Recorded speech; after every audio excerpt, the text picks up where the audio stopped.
Chief Survey Officer Pelnak Dorn nearly choked on his nutrient paste when the confirmation readings flashed across his screen. He blinked all four of his eyes in rapid succession, certain there must be some malfunction in the ship's sensors. "Computer, run diagnostic and rescan planet XJ-2275, he commanded, his voice cracking slightly. Diagnostic complete. All systems functioning at optimal parameters, the ship's AI responded in its infuriatingly calm tone.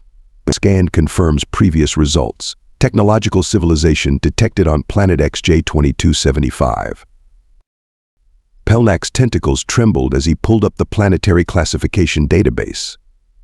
There it was, clear as stellar day, planet XJ-2275, designated as a Class 15 Deathworld. The rating wasn't even close to the borderline, it was the highest classification in the entire galactic index. Nothing should be able to survive there, let alone build cities. This is impossible, he muttered, quickly initiating an emergency transmission to Galactic Council headquarters. The gravity alone would crush most sentient species, not to mention the atmospheric toxins, extreme temperature variations, astronomical radiation levels, and by the void, the indigenous predators are nightmare fuel. 3 rotations later, the Grand Chamber of the Galactic Council was in complete chaos. Representatives from 27 spacefaring civilizations shouted over each other, their translators struggling to keep up with the cacophony of panicked exclamations. Order. I demand order. High Counselor Vasmir pounded his ceremonial staff against the chamber floor, the thunderous boom finally silencing the assembly. Let us approach this situation with the dignity befitting the Galactic Council. Survey Officer Pelnak's hologram floated in the center of the chamber, his tendrils still visibly quivering. Are you absolutely certain of your findings, Officer Dorn? Vasmir asked, unable to fully mask the tremor in his own voice. Yes. High Counselor. I've confirmed it through 7 different scanning methods. There is a thriving civilization of bipedal organisms on XJ-2275. They call themselves humans and their planet Earth. And they appear to be completely unaware that they're living on what should be an utterly uninhabitable death trap. Ambassador Lyri of the Javorian Confederacy fainted on the spot, her color-shifting skin turning a pale white before she collapsed. 3 other council members began loudly reciting prayers to their respective deities. What kind of monsters could these creatures be? Whispered Counselor Tekla of the Phlox dynasty, her feathered crest standing fully erect in fear. Vasmir stared thoughtfully at the holographic image of Earth rotating slowly above them all, a seemingly innocent blue-green sphere that harbored what might be the most terrifying species the galaxy had ever encountered. We need more information, he declared finally. Prepare a first contact mission immediately. And may whatever gods exist have mercy on the poor souls we send to that hellscape. I refuse. This is tantamount to a death sentence. Admiral Quillax slammed his scaled fist on the briefing table, causing several holographic displays to flicker. You cannot seriously expect me to lead a mission to a Class 15 Deathworld. Director Marvis of Diplomatic Affairs sighed, rubbing the bioluminescent patch between his eyes that glowed brighter with his mounting stress. Admiral, you've handled first contact with 17 different species. Your experience is unparalleled. Plus, Marvis added with a grimace, your exoskeleton gives you a slight survival advantage in high-gravity environments. A slight advantage? Slight? Quillax barked a humorless laugh. Earth's gravity would still compress my organs to pudding, just perhaps a bit slower than yours. The room fell silent as High Counselor Vasmir entered, followed by a team of scientists carrying what appeared to be modified environmental suits. Your concerns are noted, Admiral, Vasmir said coolly, and addressed. Our engineers have developed specialized protection systems for this mission. Behold the XJ-15 survival suit. The lead engineer, a spindly Zoraxian named Tella, stepped forward. These suits are the most advanced protective technology ever created. Triple reinforced exoframes to counter the crushing gravity. atmospheric filters capable of neutralizing over 7,000 known toxins, temperature regulation systems that can withstand volcanic eruptions, and she paused dramatically, experimental phase shift shields against predator attacks. Quillax's antennae drooped skeptically. And you've tested these how exactly? Computer simulations, Tella admitted with a nervous click of her mandibles. The briefing room's main screen activated, displaying a horrifying montage of Earth's conditions. Massive oceanic storms with waves taller than buildings, forests burning from seasonal fires, creatures with razor teeth devouring one another, microscopic images of the countless pathogens floating in Earth's atmosphere, violent geological activity showing mountains literally being born from the planet's unstable crust. The diplomatic team will consist of 7 members, Director Marvis continued, pointedly ignoring Quillax's growing horror. New Admiral will lead. Science Officer Larka will study their biology. Cultural anthropologist Neva will assess their social structures. Security Chief Bruxon and 2 guards will provide protection. And communications specialist Tippik will handle translations. If we actually make contact with these humans, what exactly do we say? Quillax asked. Congratulations on surviving the unsurvivable? Please don't come visit our much more reasonable worlds? Vasmir's expression remained grave. We need to understand them, Admiral. If these creatures can thrive in such conditions, what might they be capable of in more hospitable environments?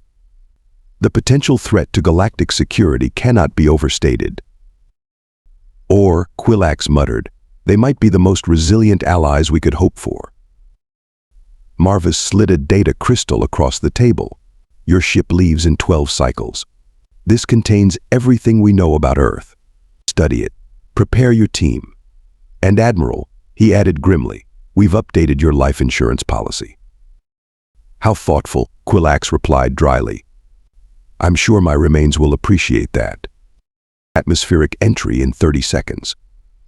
All personnel secure for maximum turbulence, announced the ship's AI with what Admiral Quillax could have sworn was a morbid tone. The diplomatic vessel shuddered violently as it pierced Earth's outer atmosphere. Inside their environmental suits, the 7-member team braced themselves against their safety harnesses. Science Officer Larka was muttering equations to herself, a nervous habit that today seemed entirely appropriate. Oxygen levels reaching 21%, nitrogen at 78%. Various toxic gases and particulates everywhere, reported Tippik, the communications specialist. By the great void, how do they breathe this soup? The clouds parted, revealing the landing coordinates designated as New Auckland. The team had expected to see a barren wasteland dotted with primitive shelters the best any life form could manage on such a hostile world. Instead, their view screen displayed a sprawling metropolis of gleaming towers, verdant parks, and bustling transportation networks. There must be some mistake, whispered Security Chief Bruxon, his voice hoarse. No species could build this on a Class 15. The ship landed with a gentle thud on a designated platform where a small group of humans waited. Through the view screen, the diplomatic team observed these impossible creatures with mounting disbelief. They stood upright on 2 legs, wore minimal protective gear, just thin fabric coverings, and appeared to be laughing. Final systems check, Quillax ordered, his voice steadier than he felt. Gravity compensators at maximum. Toxin filters engaged. Predator deterrents activated. One by one, the team filed down the ramp in their bulky XJ-15 survival suits, moving awkwardly like oversized parade balloons. The humans' expressions shifted from welcoming smiles to barely contained amusement.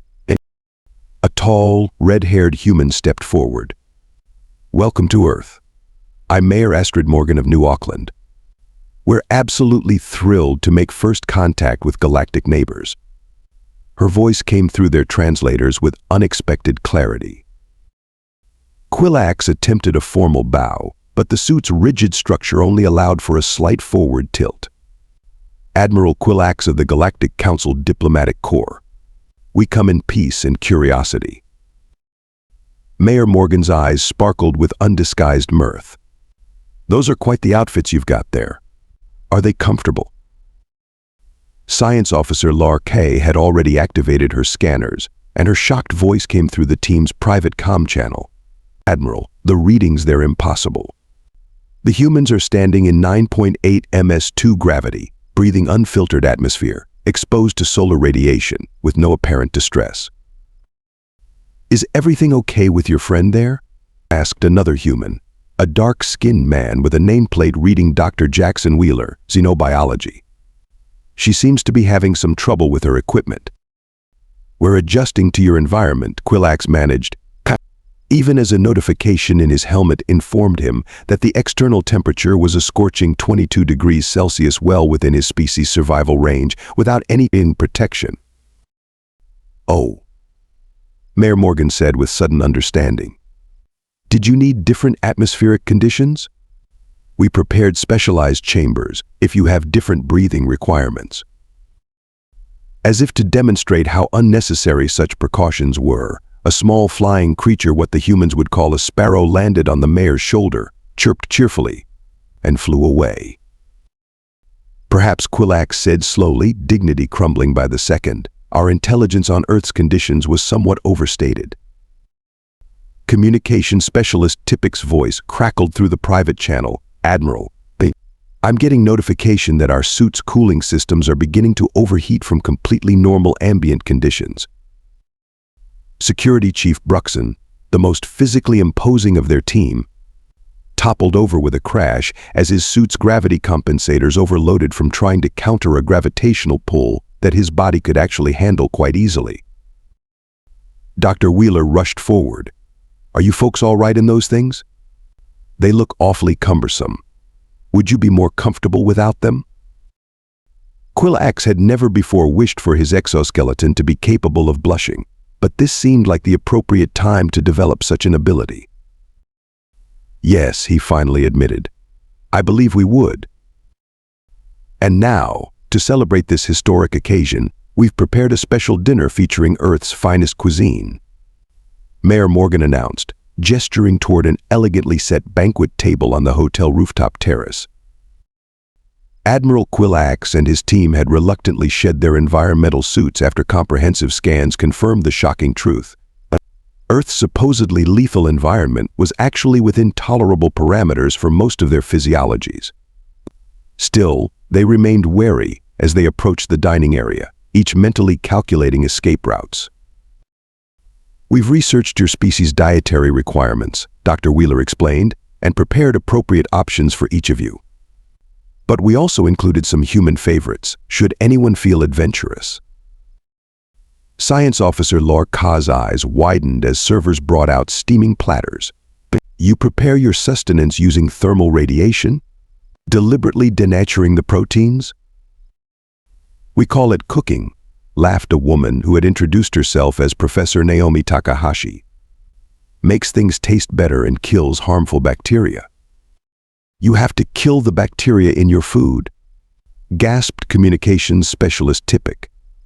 Your planet is so hostile, even your nourishment tries to eliminate you. The humans exchanged amused glances.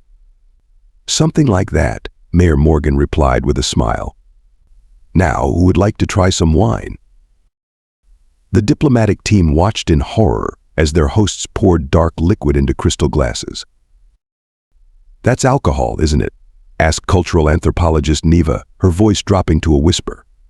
A neurotoxin? Yes, a rather nice Pinot Noir, Dr. Wheeler confirmed cheerfully, taking a large sip. Aged 15 years. You intentionally age your toxins? Security Chief Bruxon looked positively ill. Mayor Morgan raised her glass. To new friendships across the stars. The humans clinked their glasses together and drank what should have been, by galactic standards, a fatal dose of poison. None of them collapsed or showed any signs of distress. Instead, they began heaping their plates with food items that made the alien sensory organs recoil. What is that? Quillax couldn't stop himself from asking as Dr. Wheeler enthusiastically doused something called tacos with a bright red sauce. Ghost pepper hot sauce, Dr. Wheeler answered. Want to try some? It's got quite a kick. The chemical compound in that sauce is capsaicin, Larka whispered urgently. It's a defense mechanism evolved by earth plants to prevent consumption. It causes burning pain on contact. And you eat this for pleasure? Asked Neva incredulously. Absolutely. Nothing better than a good burn, Professor Takahashi said, adding even more sauce to her plate. Though I should warn you, humans have different tolerances. Mine is quite high. As if this weren't enough, servers brought out beverages containing concentrated caffeine, a cardiac stimulant that would send most galactic species into fatal arrhythmias. This is how you conclude your nutritional intake. With cardiac accelerants?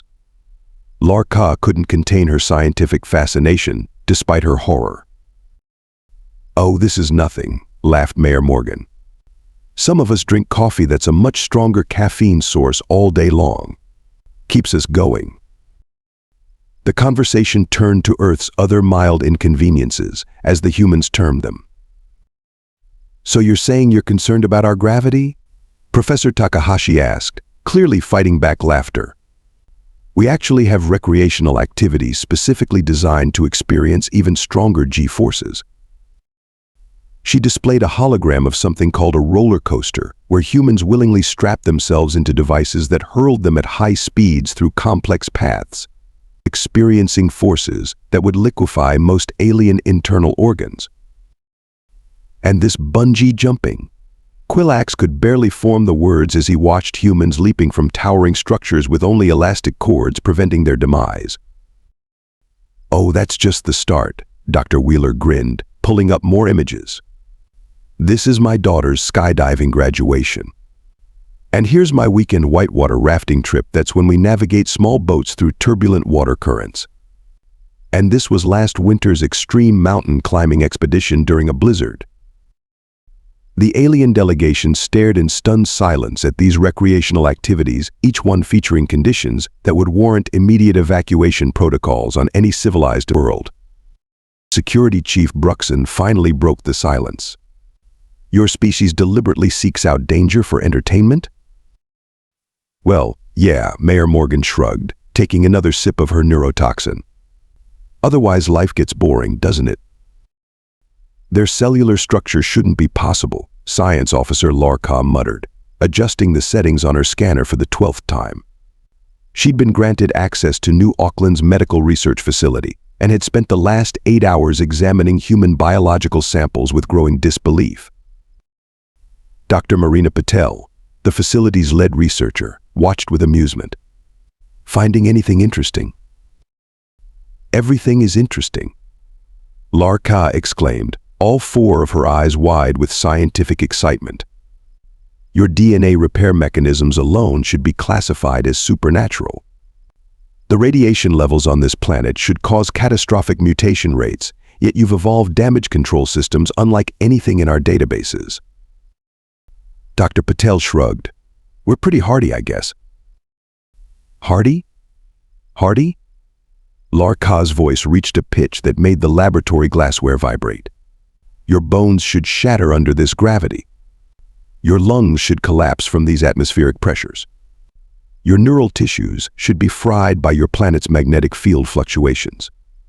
Yet not only do you survive, you thrive. Meanwhile, across the city, Admiral Quillax and cultural anthropologist Neva were touring the New Auckland Historical Museum, their horror mounting with each exhibit. You're telling me, Quillax said slowly, staring at a World War II display, that your species has nearly annihilated itself multiple times through self-inflicted conflicts, and yet you've continued to advance technologically? Museum curator Blake Thompson nodded enthusiastically. Human history is essentially a sequence of catastrophes we've somehow muddled through. Wars, plagues, climate disasters, asteroid impacts, you name it. We've survived it. But why? Neva asked, genuinely perplexed. Most species develop cooperative pacifism as they advance. You seem to have developed competitive resilience. What necessity is the mother of invention? Thompson replied with a grin. Nothing motivates human innovation like a good crisis. The curator led them to an exhibit on extreme sports and exploration. This might help explain our psychological makeup. Humans have always been explorers, pushing boundaries even when it wasn't necessary for survival. The display showed humans climbing Earth's tallest mountains without oxygen, diving into ocean trenches with crushing pressures, crossing scorching deserts on foot, and even leaving their planet in primitive spacecraft with failure rates that would make any galactic safety inspector faint. You did all this voluntarily? Quillax couldn't keep the disbelief from his voice. Of course. It's fun. Thompson laughed. There's nothing like testing your limits to make you feel alive. Back at the research facility, Larka had moved on to examining human digestive systems. You can consume almost anything, she marveled. Most species can process maybe a dozen or so molecular structures for nutrition. You can digest thousands of different compounds, and the toxins you've evolved to enjoy caffeine, alcohol, capsaicin would kill most sentient beings instantly. Well, too much will still kill us, Dr. Patel pointed out reasonably. Yes, but your definition of too much is Larka struggled for words. Impressive, suggested Dr. Patel with a smile. Terrifying, Larka corrected. She pulled up the data on her tablet. According to these genetic markers, your species evolved on a part of Earth that was even more dangerous than the current average. You're literally the descendants of those who survived the unsurvivable. Dr. Patel considered this. I suppose that explains our stubborn streak. Admiral Quillax's voice came through on Larka's communicator. Please tell me you found some weakness in these creatures. Larka glanced at Dr. Patel, who was casually drinking her 5th cup of coffee, a dose that would stop a Zolaxian heart instantly. No, Admiral, she replied quietly. I believe we've discovered the most adaptable species in the galaxy. The diplomatic reception on the 35th floor of New Auckland's government tower was proceeding smoothly. Admiral Quillax had just finished delivering a carefully worded speech about mutual cooperation between resilient civilizations when the first tremor hit. It was subtle at first, just a slight vibration in the floor that made the liquid in their glasses ripple. Science officer Larka immediately checked her instruments. Seismic activity, she reported, her voice rising in alarm. Magnitude 5.2 and building. The humans in the room exchanged glances but continued their conversations. Mayor Morgan stepped to a console on the wall and checked some readings but didn't seem particularly concerned. Then came the second tremor, much stronger. The building swayed noticeably. Artwork crashed from the walls. Glasses shattered on the floor. We're all going to die, screamed communications specialist Tippik, diving under a table. The planet is trying to kill us. The rest of the alien delegation wasn't far behind in their panic. Security Chief Bruxon was already shouting evacuation orders into his communicator. Cultural anthropologist Neva had curled into a fetal position, her species' natural response to extreme danger. Everyone remained calm, Mayor Morgan announced, her voice steady despite the continuing tremors. This is a standard tectonic adjustment. The building is designed to withstand forces much greater than this. Standard? Shrieked Admiral Quillax. Your planet randomly tries to tear itself apart, and you consider this standard? As if in answer, a third, massive tremor struck. The lights flickered and went out. Emergency illumination bathed the room in an eerie blue glow. Through the floor-to-ceiling windows, they could see parts of the city going dark. Magnitude 7.8, Dr. Wheeler announced, looking at his personal device. Epicenter about 30 kilometers offshore. Tsunami warning issued. Did he say tsunami? Gasped Larka. As in, a massive wall of water about to obliterate us? Admiral, Bruxon reported breathlessly, Our ship reports the seismic activity is interfering with stabilization systems.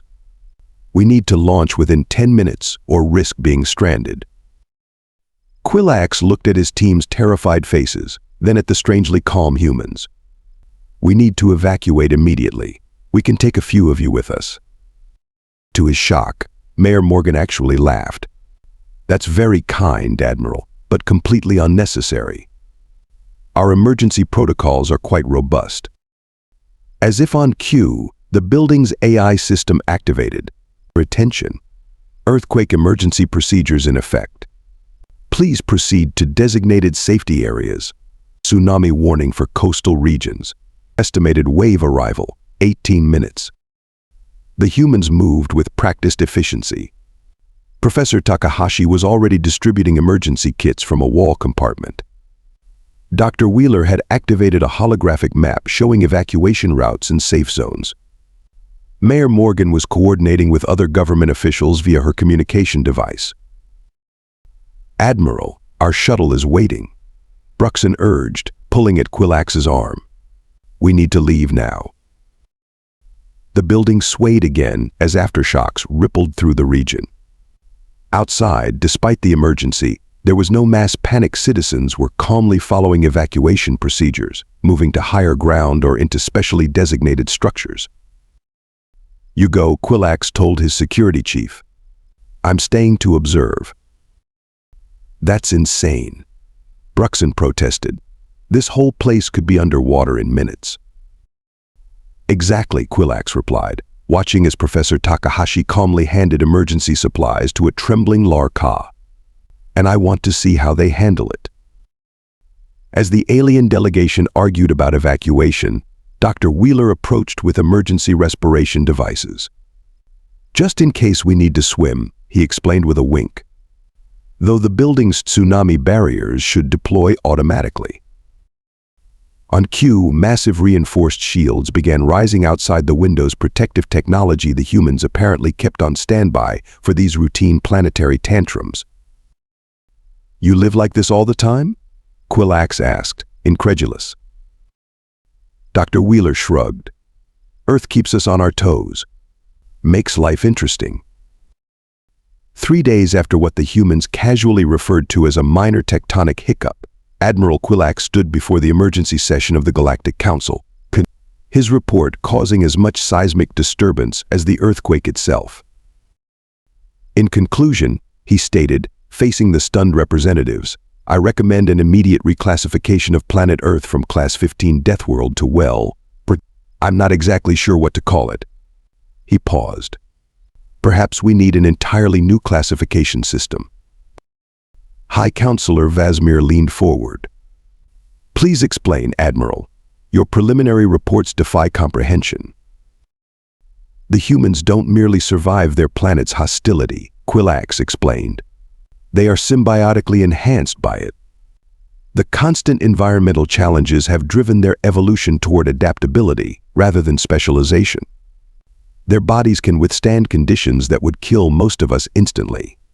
Their minds are wired to see danger as entertaining." Science Officer Larka, still visibly excited from her research, jumped in. "Their biological resilience is unprecedented. They can repair radiation damage at the cellular level. They can digest compounds that would be fatal toxins to us. Their skeletal structure absorbs impacts that would shatter our bones. And their reproductive system," she paused, lowering her voice, "involves voluntary internal parasitism that somehow doesn't kill the host." Cultural anthropologist Neva added, "Their society is equally adapted. When natural disasters strike, they don't abandon their settlements, they rebuild, stronger than before. Their entire history is a cycle of catastrophe and innovation. The more adversity they face, the more they advance." Murmurs rippled through the council chamber. "Are you suggesting," asked Counselor Tekla, her feathers still partially flattened in fear, "that these humans are actually benefiting from conditions that would exterminate other species?" "Precisely," confirmed Quillax. "And here's the most disturbing part: they're getting bored. Their planet isn't challenging them enough anymore." He activated a holographic display showing human space exploration efforts. They're already planning interplanetary colonization, starting with a planet they call Mars, a frozen desert with almost no atmosphere that they consider a bit chilly but manageable with a light jacket. The council chamber erupted in horrified exclamations. "We must contain them," shouted one representative. "Impossible," countered Quillax. "Any environment hostile enough to stop humans would be far too dangerous for us to create or maintain. Besides," he added with a flicker of admiration, "I believe they could become our most valuable allies." Allies? Several counselors chorused in disbelief. "Consider the possibilities," Quillax urged. "In planets we've written off as uninhabitable could be colonized by humans. Cosmic disasters that threaten our worlds could be managed with their help. They've developed technologies specifically designed to counter planetary hazards that most species never even experience." The council chambers fell silent as the implications sank in. 2 standard months later, Admiral Quillax found himself back on Earth, this time without an environmental suit, sitting in Mayor Morgan's office as she reviewed the Galactic Council's official treaty proposal. "So let me get this straight," she said, eyes twinkling with amusement. "You want us to help establish colonies on planets you consider too dangerous for habitation, assist with disaster management across the galaxy, and provide training for your emergency response teams?" "That's correct," Quillax confirmed. "In exchange for technology sharing, of course." "Sounds reasonable," Mayor Morgan nodded. "Though I should mention that Dr. Wheeler and Professor Takahashi have another proposal they're quite excited about." Right on cue, the 2 scientists burst into the office with digital presentations ready. "Extreme adventure tourism," Dr. Wheeler announced enthusiastically. "We've already drafted plans for guided excursions showcasing Earth's unique features." Professor Takahashi clicked through images of humans engaged in various death-defying activities. "We can offer scaled experiences for different species tolerance levels. White water rafting, bungee jumping, volcano hiking, hurricane sailing." "We'll start with mild experiences," Dr. Wheeler assured a horrified-looking Quillax. "Just light roller coasters and mild coffee tastings for beginners." "And for the truly adventurous," Professor Takahashi added with a grin, "we've designed the full Earth experience package, a week of what we consider perfectly normal conditions with minimal safety equipment." Mayor Morgan chuckled at Quillax's expression. "Don't worry, Admiral. We'll include comprehensive medical support and plenty of waiver forms." Quillax shook his head in bewilderment. "You know, when we first discovered your planet, we thought you must be the most terrifying species in the galaxy." "And now?" Mayor Morgan asked. "Now I'm certain of it," Quillax replied, reluctantly accepting a cup of what the humans called mild coffee. "But in the best possible way." Dr. Wheeler raised his own cup in a toast to the galaxy's greatest mistake in classification. "And to finding friends in unlikely places," added Mayor Morgan. As the humans clinked their cups together in celebration, Quillax couldn't help but wonder how many other supposedly unsurvivable worlds might harbor equally surprising inhabitants. The galaxy, it seemed, was far more resilient than anyone had imagined except, perhaps, the humans themselves.